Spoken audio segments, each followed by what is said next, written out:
Well, it's the 2023 local elections. Two reasons why this really matters. First of all, obviously, if you live in one of the 230 areas in England where there are local elections, you get to decide your local representative. But secondly, this is the biggest electoral test, the biggest moment that we're going to have ahead of the next general election. So it gives us a sense of where we may be heading. So what is the big picture here? Well, this is the kind of map of these elections. So these are the areas that are the councils that are being contested this time around. It's not everywhere. It's just England, and it's only these 230 that we're looking at here, not indeed Wales or Scotland. We do have some Northern Irish local elections coming up in a couple of weeks. But this is what happened last time around in 2019. It's primarily, actually, Conservative councillors that are these are Conservative-dominated areas. So they're in the lead at the moment. So the question is, what's going to happen to these bars? Is that blue bar going to go down? That's what the polls suggest, and the red bar go up. Same thing again for councils.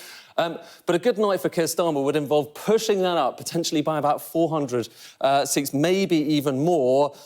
But there is something he's fighting against. This is a bit of history here. This is going all the way back to the 1990s, and it's showing you the share of councillors for each of the major parties. And look at this trend. So, in 1991, the Labour Party became the biggest party of local government. Then it took until 1997 for Tony Blair to win that landslide election. Same thing for the Conservative Party, 2003, and then it wasn't until 2010 that they won that election, or indeed came in first place. But for the Labour Party right now, at least before these local elections, they're still in second place. So Keir Starmer will be hoping to get that red line above the blue line.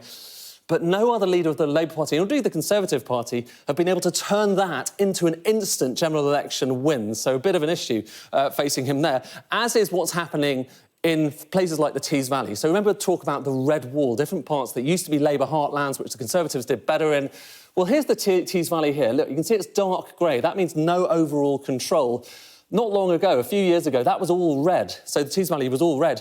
And you can see, if you look at Middlesbrough, what's happened here? That Labour share of the vote falling. The Conservatives more or less, doing pretty resilient, but it's the Labour vote that's been falling. Similar thing across most of the Tees Valley. All of those Labour shares of the votes in many of those areas going down and down and down. So Keir Starmer will be hoping to get those lines going up again. That, of course, is not the only story, but the red wall, one big thing. Then you've got the question of how the Lib Dems are going to do, the Green Party, the Conservatives, of course, as a whole as well. There'll be many data points, many bits of analysis we'll be bringing you through the night and indeed into the next day.